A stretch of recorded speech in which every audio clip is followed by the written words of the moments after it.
তোমার বিয়ের অনুষ্ঠানে তুমি যেমনই অনুষ্ঠান করো, ছোট হোক বড় হোক, তোমার বিয়ের অনুষ্ঠানে আমার মার্কেটের যে ভাই ব্রাদার গুলো আছে ওদের ওয়াইফ নিয়ে আসবে, মিনিমাম 30 জন হবে বা 40 জন হবে।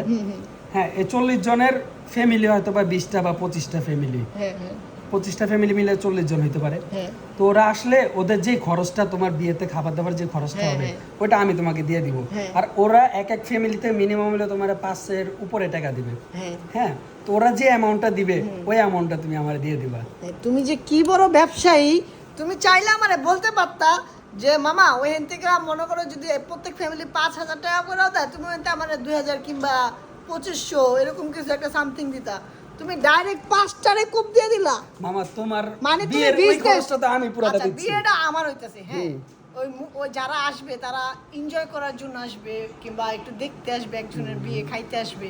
তুমি হেনাও মার্কেটিং করলা, তুমি হেনাও বিজনেস করলা। না, ওদের অভ্যাস এটা মামা, আমার ভাই ব্রাদার অভ্যাস এটা। ওরা কোথাও গেলে, আচ্ছা চকবাজারে কি সবাই এরকম? না না, সবাই এরকম। ওরা কোথাও গেলে ওরা সম্মান করতে পছন্দ করে। এই সম্মানটাই তো তুমি গাড়িতেছো, বুঝতাছি না কারণ তো। ওদেরকে তো আমি টাকাটা দিয়ে খাওয়াবো, বুঝো নাই? যাক বাবা, অসংখ্য ধন্যবাদ। আমার এখনো বউই ঠিক হয় নাই, সে আমার বিয়ের আগেই মনে করেন যে বিজনেস শুরু করে দিছে।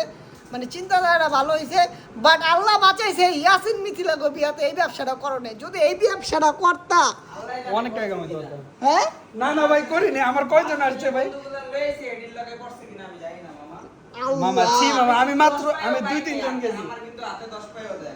শেষ মামা, এইটা তোমার দ্বারা এক্সপেক্ট করি না। যাই হোক, এই লাইনের থেকে বাইর হও, ভালো হয়ে যাও, ঠিক আছে? মামা ব্যবসা করতে হবে মামা, সব জায়গায় না।